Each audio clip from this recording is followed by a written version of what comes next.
بسم اللہ الرحمن الرحیم۔ مکہ سے امام علیہ السلام کا سفر مختلف منازل طے کر رہا ہے۔ وادی صفرا میں قیام کرنے کے بعد امام علیہ السلام نے اگلے روز یعنی 14 ذی الحج بروز پیر کو اپنے قافلے کو ذات عرق کے مقام پر روکا۔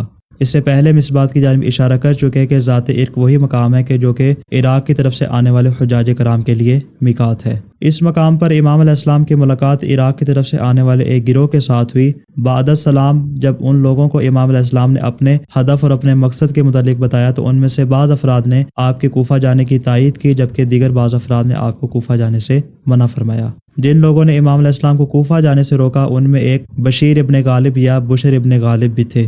جب امام علیہ السلام نے ان سے عراق کے حالات پوچھے تو اس نے کہا کہ یبنا رسول اللہ، عراق کے لوگوں کے دل تو آپ کے ساتھ ہیں مگر ان کی تلواریں بنو امیہ کے ساتھ ہیں۔ جیسے ہی امام علیہ السلام نے یہ بات سنی، آپ نے ارشاد فرمایا، بے شک میرے اسدی بھائی نے بالکل سچ کہا ہے، یقیناً خدا جو چاہتا ہے وہی کرتا ہے اور وہ جس چیز کا ارادہ کرتا ہے اسی کو انجام دیتا ہے۔